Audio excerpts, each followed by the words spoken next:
Hello, hello, hello, children. I mean, everybody. Welcome to another bite-sized review.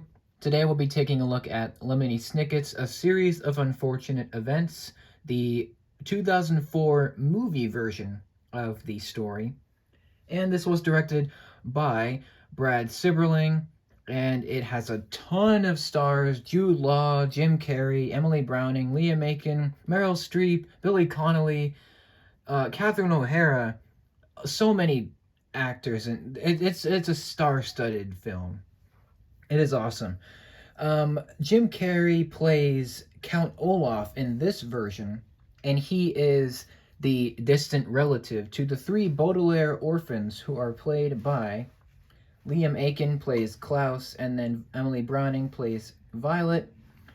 I do not remember at the moment who plays Sunny, but I believe it's a pair of twin girls, which is interesting. And it follows the story of three young orphans who are orphaned when their parents' massive their mansion, their family mansion, gets burned down in a fire, and they are then put into the care of a banker called Mr. Poe, who's played by Timothy Spall, and he is trying to get them guardians so that they can be protected and cared for, and not be on the streets. And he takes them through different guardians, but at first, the first guardian that he takes them to is Count Olaf, played by Carrey in this version, and he does a magnificent job. He just steals the show, just like literally and figuratively. It's just fantastic. He just disappears into this evil madman trying to steal this young trio's their fortune, which is what he wants, because at the moment he is poor, and so he has his acting troupe that he makes money by acting. It's completely terrible. It's obvious he cannot really act, but it's cool. So the movie, it's obviously inspired by the book series by Lemony Snicket, or Daniel Handler, that's his real name. And it, unfortunately, because it's an hour and a half, it doesn't really have time to go through every story, so it feels a little bit rushed at times.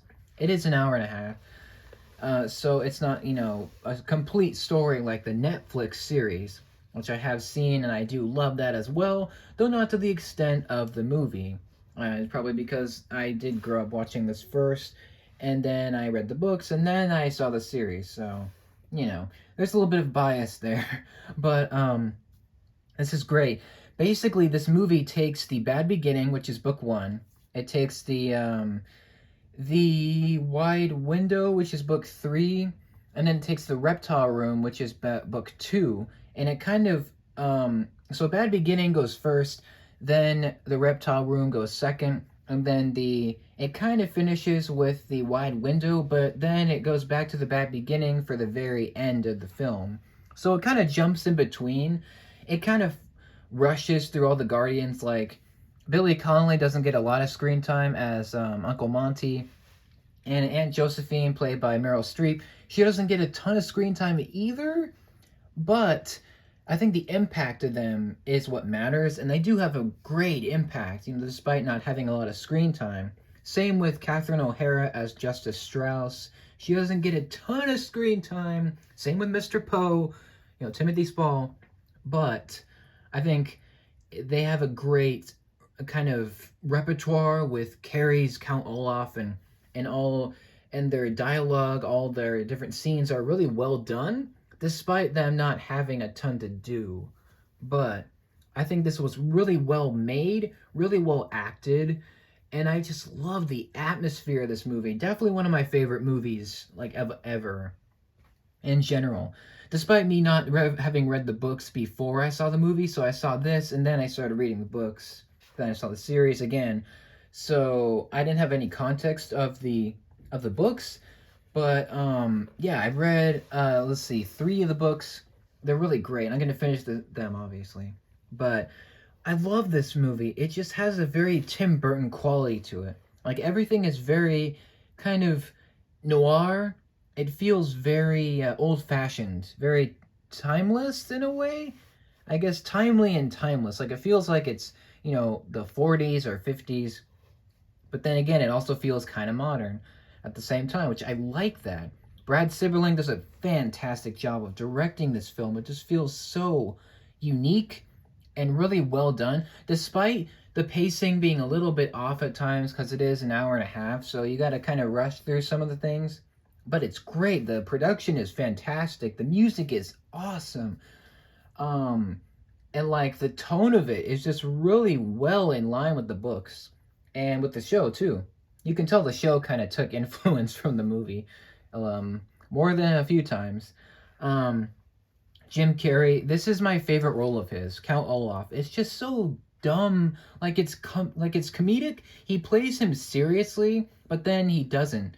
Like it's basically just Jim Carrey in makeup with a trench coat, just wearing this gray hair and stuff.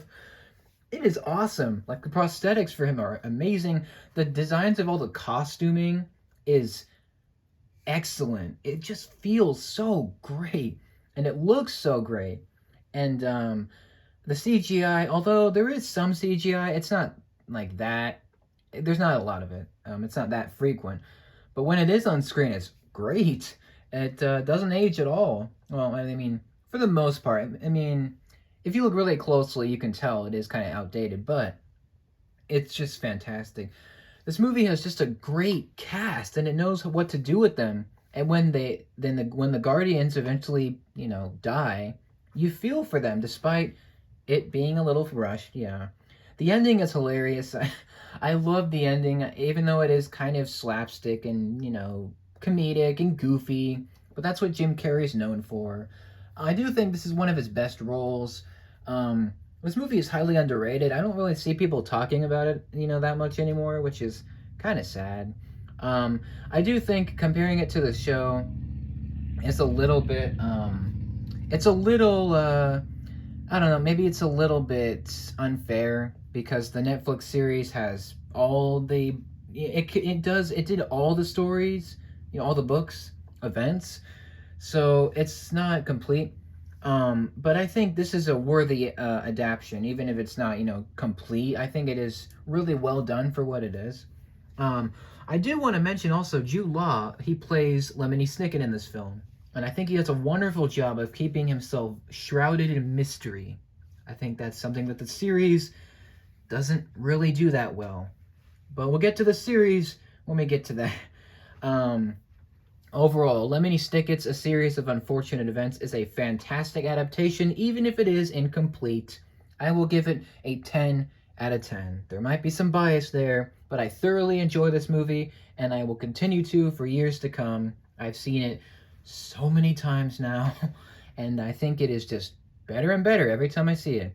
So, yeah, that's all I have for you for this one. I'm going to do some more videos on this movie and the show and all this things related to this series in due time. I thank you very much for watching this. If you liked it, great. If you didn't, that's great too. You can tell me why in the comments. But yeah, thank you so much for watching.